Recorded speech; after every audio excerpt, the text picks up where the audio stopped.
ಮದ್ರಾಸ್ ಮ್ಯಾಟಿನಿ ಸನ್ next ಹಾಗೂ prime ವಿಡಿಯೋದಲ್ಲಿ ತಮಿಳು ಭಾಷೆಯಲ್ಲಿ ಸ್ಟ್ರೀಮಿಂಗ್ ಆಗ್ತಿರೋಂತ ಈ ಮಿಡಲ್ ಕ್ಲಾಸ್ ಎಮೋಷನಲ್ ಫ್ಯಾಮಿಲಿ ಡ್ರಾಮಾನ ನೋಡಿದ್ಮೇಲೆ ನನ್ನ ಒಪಿನಿಯನ್ ಹೇಳೋದಾದ್ರೆ ಪರವಾಗಿಲ್ಲ, ಒಂದ್ಸಲ ನೋಡ್ಬೋದು. ಮೂವಿ ತುಂಬಾ ರಿಯಲಿಸ್ಟಿಕ್ ಆಗಿ ಮೂಡಿ ಬಂದಿದ್ದು ನಮ್ಮ ಮಧ್ಯಮ ವರ್ಗದವರಿಗೆ ರಿಲೇಟ್ ಆಗುವಂತೆ ಇದೆ. ಇತ್ತೀಚೆಗೆ ತಮಿಳಿನಲ್ಲಿ ಮಿಡಲ್ ಕ್ಲಾಸ್ ಫ್ಯಾಮಿಲಿ ಸ್ಟೋರಿಯನ್ನ ಹೊಂದಿದಂತ ಸಿನಿಮಾಗಳು ಸಕ್ಸಸ್ ಆಗ್ತಿವೆ. ಉದಾಹರಣೆಗೆ ಹೇಳೋದಾದ್ರೆ ಕುಟುಂಬಸ್ಥಾನ್, 3BHK ಹಾಗೂ ಟೂರಿಸ್ಟ್ ಫ್ಯಾಮಿಲಿ ಅಂತ ಸಿನಿಮಾಗಳು. ಈ ಸಿನಿಮಾಗಳ ಸಾಲಿಗೆ ಈ ಮದ್ರಾಸ್ ಮ್ಯಾಟಿನಿ ಸಿನಿಮಾ ಕೂಡ ಸೇರುತ್ತೆ. ಈ ಮೂವಿಗೆ ಒಂಚೂರು ಹ್ಯೂಮರ್ ನ ಆಡ್ ಮಾಡಿದ್ರು ಕೂಡ ಒಂದೊಳ್ಳೆ ಸಿನಿಮಾ ಆಗಿರೋದು. ಮಿಡಲ್ ಕ್ಲಾಸ್ ಫ್ಯಾಮಿಲಿಗಳಲ್ಲಿ ಸಂತೋಷನೇ ಇರಲ್ಲ ಅನ್ನೋ ತರ ತೋರಿಸಿದ್ದಾರೆ ಇಲ್ಲಿ.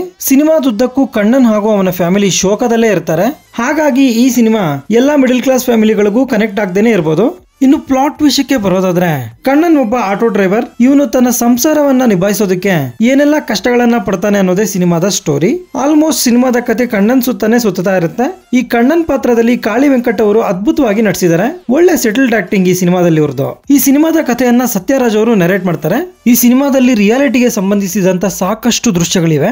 ಉದಾಹರಣೆಗೆ ಹೇಳೋದಾದ್ರೆ, ಕಣ್ಣನ್ ಒಬ್ಬ ಆಟೋ ಡ್ರೈವರ್ ಆಗಿದ್ರು ಕೂಡ ಯಾವತ್ತೂ ತನ್ನ ಫ್ಯಾಮಿಲಿಯನ್ನ ಅವನ ಆಟೋದಲ್ಲಿ ಕೂರಿಸ್ಕೊಂಡು ಹೋಗಿರಲ್ಲ. ಕಾರಣ ಟ್ರಾಫಿಕ್ ಪೊಲೀಸರ ದುರ್ವರ್ತನೆ. ಹೀಗೆ ಈ ತರದ ದೃಶ್ಯಗಳು ಸಿನಿಮಾದಲ್ಲಿ ಸಾಕಷ್ಟಿವೆ.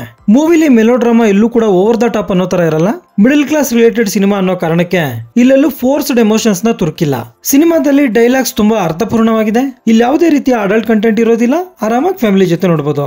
ಒಟ್ಟಾರೆ ಹೇಳೋದಾದ್ರೆ, ನೀವೇನಾದ್ರೂ ಮಿಡಲ್ ಕ್ಲಾಸ್ ಫ್ಯಾಮಿಲಿ ಡ್ರಾಮಾ ಸಿನಿಮಾಗಳನ್ನ ಇಷ್ಟಪಡೋರಾದ್ರೆ ಈ ಸಿನಿಮಾನ ಒಂದ್ಸಲ ಟ್ರೈ ಮಾಡಬಹುದು. ಇದಾಗಿರುತ್ತೆ ಮದ್ರಾಸ್ ಮ್ಯಾಟಿನಿ ಸಿನಿಮಾದ ಬಗೆಗಿನ ನನ್ನ ಒಂದು ಒಪಿನಿಯನ್. ಈ ವಿಡಿಯೋ ನಿಮ್ಗೆ ಇಷ್ಟ ಆಗಿದ್ರೆ ಒಂದು ಲೈಕ್ ಕೊಟ್ಟು ನನ್ನ ಚಾನೆಲ್ನ ಸಬ್ಸ್ಕ್ರೈಬ್ ಮಾಡ್ಕೊಳ್ಳಿ. Thank you.